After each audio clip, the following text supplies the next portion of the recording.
Thank you. Not sure how I'm going to follow that, but I'll give it my best shot. Dana said, I'm a farmer. I'm a young farmer. I run a market garden in Devon, which I'm hoping to show you a picture of. There we go. On the edge of Dartmoor in Devon, where we produce weekly veg boxes of seasonal vegetables for our local community. The way we farm and grow our produce is probably quite different to, and the way we sell our produce is probably quite different to what you might expect from a normal farm.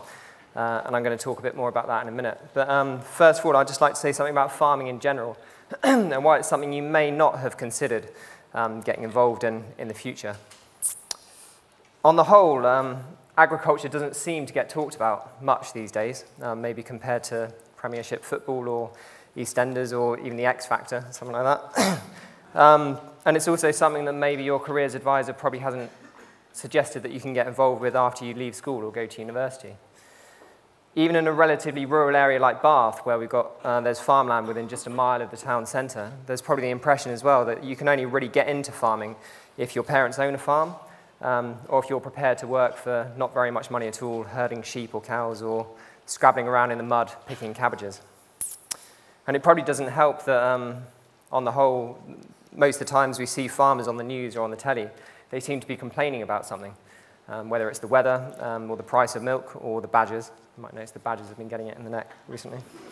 But it's important to recognise that it hasn't always been this way. Not that long ago, what happened on your local farm and farming in general was relevant to everyday life and relevant to everyday conversations. Before supermarkets and online shopping, farmers tended to sell to their local communities because that's what made sense. And because local people bought local food, they tended to take a much more active interest in what was going on their local farm. Even the traditional school summer holiday was timed to coincide with the busiest time on the farm when school children and teenagers like yourselves could get involved with the farm harvest and get the harvest in before the weather changed in the autumn. And this actually is where the word agri-culture comes from, because unlike football or EastEnders or perhaps even the X Factor, food and farming is something that appeals to everyone without exception. Everyone has to eat, and food, by its nature, tends to bring people together. Today, however, things have changed. Farming is no longer commonly a community activity. This is a picture of our community getting involved with a box day on our own farm. Along with everything else, farms have tended to get bigger and more specialised, and mechanisation has encouraged us to increase the amount of work that can be done by a single person and reduce the overall numbers of people being or involved in farming in general. The way people buy food has also changed. Many farmers are simply unable to sell their produce to their local community because the infrastructure just simply doesn't exist anymore, while supermarkets have kind of changed the way we think about food and what we expect from it. It tends to be the cheapest price that people now look for in food rather than the highest quality or healthiest option. And this inevitably has had a knock-on effect on farm livelihoods and farmers, as they've been forced to cut costs and compromise themselves really in an effort to make a living from the land. And as a result, we really do have to ask ourselves, is it any wonder that farmers are often seen as stressed or unhappy, or that farming isn't often recognised as a viable livelihood? And that's all the pessimistic stuff out of the way. What I'm really here to talk to you about is why I believe that a return to agriculture and involving communities in their food production once again can make farming a much more attractive livelihood and can also give something back to us as consumers who feel disconnected from our food. So as I said, I'm a young farmer. I make a living from farming, but I'm not from a farming family. We don't even own any land. I was, however, fortunate to have grown up somewhere where farming is very much part of the landscape, somewhere where I could find work on farms while I was growing up learning farming skills. Through spending a lot of time outdoors, I learned to value things slightly differently. I learned to value, above all else, really a good view while I work.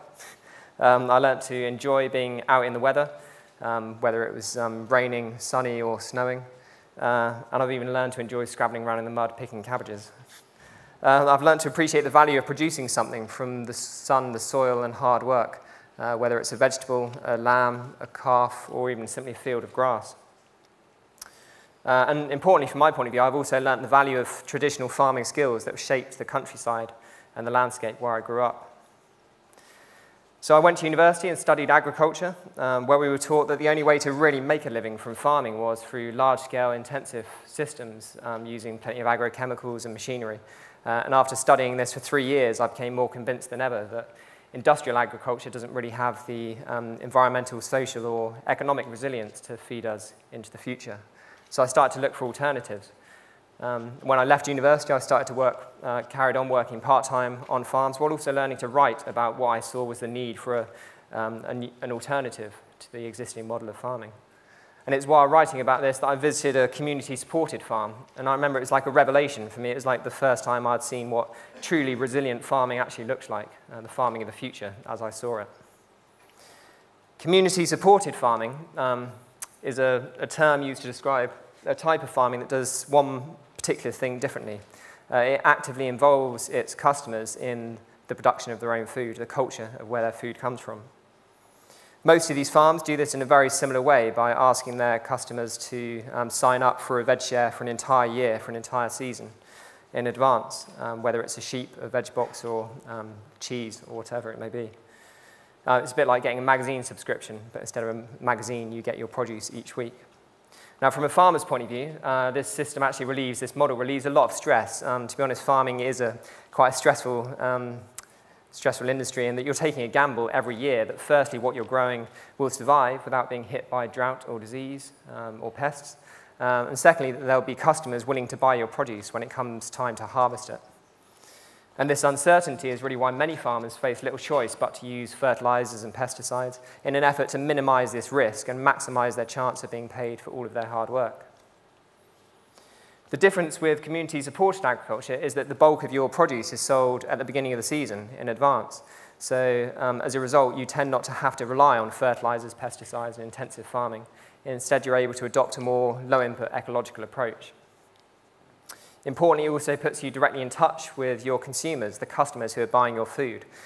So you're able to get direct feedback on ways you can improve the farm, and also the satisfaction of simply meeting the people who are eating your vegetables.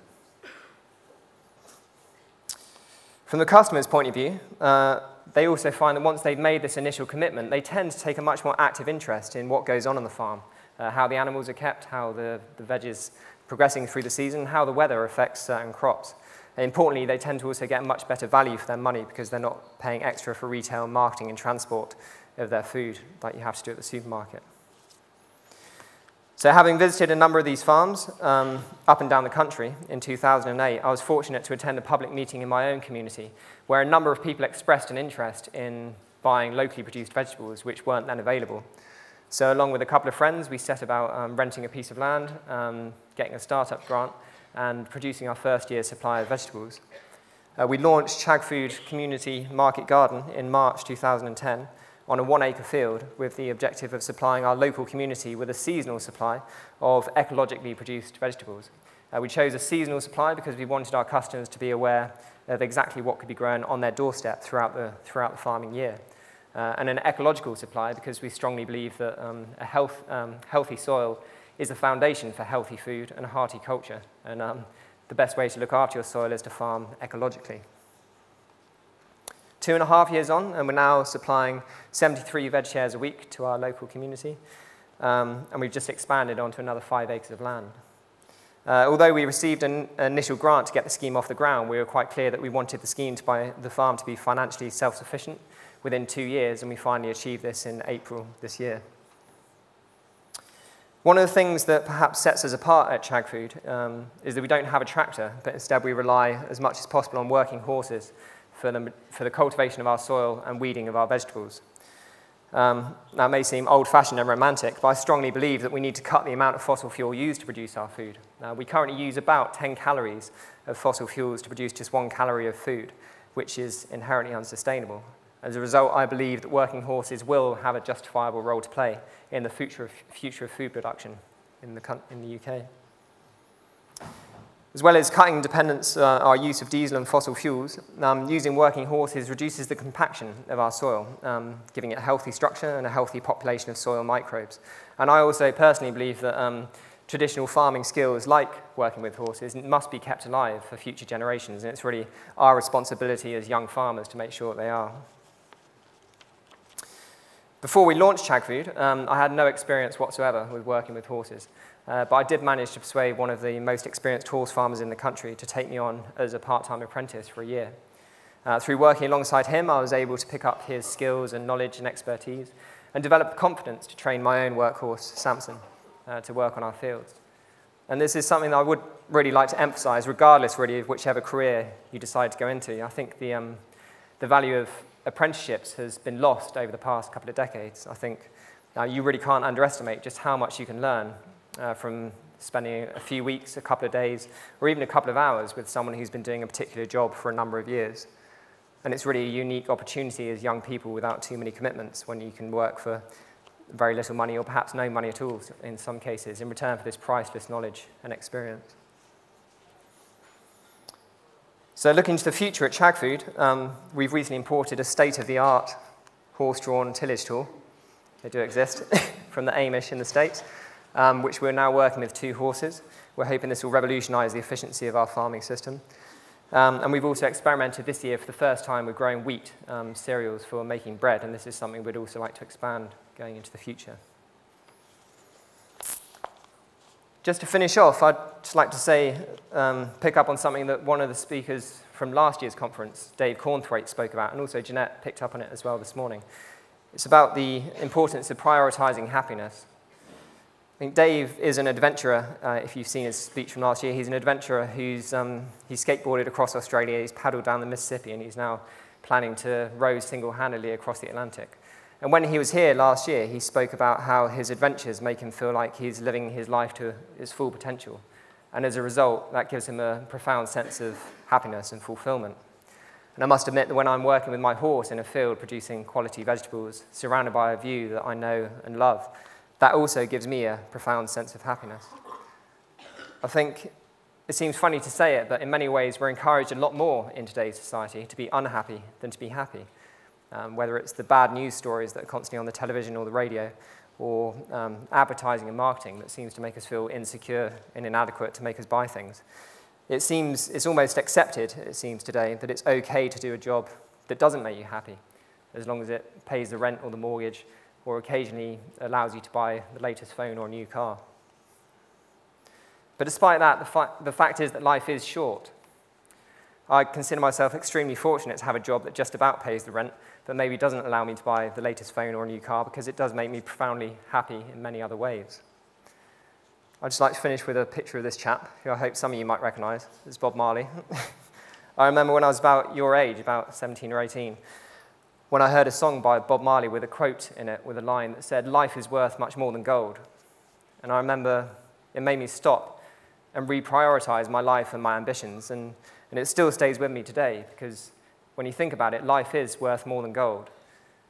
And whatever it is you choose to do with your life, whether it's farming, teaching, healthcare, or even singing on the X Factor, whatever it is, you owe it to yourself to prioritize your happiness, because it's not only a healthy soil, but also healthy and happy people who are the foundation of a hearty culture. Thank you.